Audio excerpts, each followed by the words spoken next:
I recall I sat on the porch that night sipping whiskey, straight and neat, watching tiny goblins and lanterns bright flitting up and down the street. But I don't recall his approach at all. He just suddenly came into view, walking straight and tall by my garden wall, and I greeted him as I would you. "Good evening, soldier. God save the Queen." I toasted him. "Slake your thirst with some good malt scotch. It's Halloween. It's October the 31st. The kids are all out in the neighborhood, and I'm drinking some lonely toasts to the wee folk there, to my own childhood, to the darkness and the ghosts." He turned and eyed me. I'd never seen his face in my life before. "Sure," he said. "I'll be happy to toast Halloween. Halloween 1944. He crossed the lawn and he shook my hand, and I cheerfully poured him a glass. I assumed from his clothing he played in a band. He was kilted and glittering with brass. He proposed the Calgary Highlanders. We downed it. I poured us one more. "To the Walcheren Causeway," he said. "Halloween 1944. "To the what?" I inquired. And his eyes went blank, and a strange look came over his face. And embarrassed, I flushed, and my self-esteem sank, for I felt myself somehow disgraced.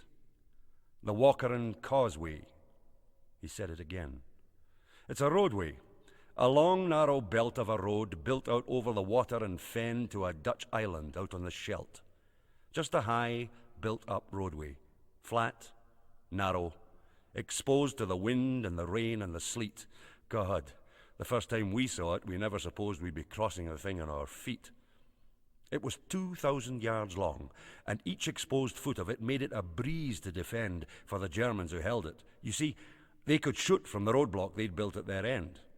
I know 2,000 yards might not seem much by day when you're taking a stroll with your sons, but at night, in a fight, it's a long, long way when you're facing an enemy's guns. They had told us at first we'd be crossing in boats to assault Middelburg across the slough. But the mud was as thick as the fear in our throats, and it stuck our assault craft like glue. Yet we had to cross over. We had to attack.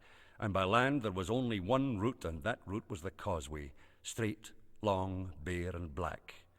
Well, the Highlanders moved in on foot, under cover of darkness, with no place to halt, no surprise, no maneuvering room, just a mad midnight dash, a straight frontal assault into blackness, confusion, and doom.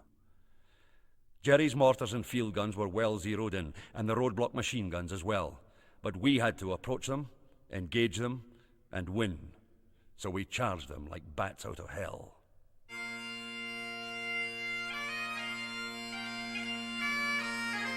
All the guns, theirs and ours, turned the night into day, and the shell splinters, bullets, and stone fragments turned the air solid, and slaughtered men lay where they fell, lifeless, limp, and alone. 12th Platoon of B Company took the full force of a hellish defensive crossfire.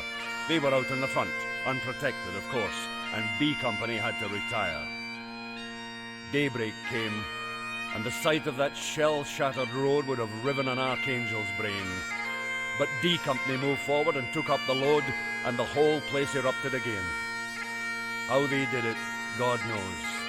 But they went all the way where no human could hope to survive. And they captured the roadblock, they carried the day, and the rest of us crossed there alive. Like the light brigade charging their jaws of death riding into the mouth of hell, they smelt the stink of the demon's breath as their friends and their messmates fell. Like the Highlander forebears who fought with pride on the rolling Zulu veldt, they faced extinction and stemmed its tide on that causeway over the Scheldt. Like the sister regiment's thin red line on the Balaclava clay, they defied false gods for the narrow spine of the Walcheren Causeway.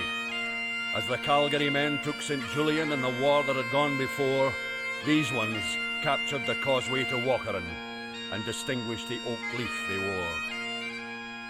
His voice tailed away, and he stared at me, and between us a silence hung. As I reached for the bottle to charge his glass, I was thinking he looked too young to have seen the things he said he'd seen. But then shock unhinged my jaw, for the chair sat empty where he had been. and the night had turned cold and raw.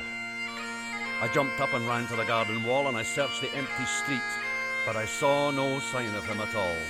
I heard no sound of feet. Then his voice said clearly, "To Walcheren, don't forget," inside my head. And I shivered and turned and went slowly in to a sleepless, comfortless bed.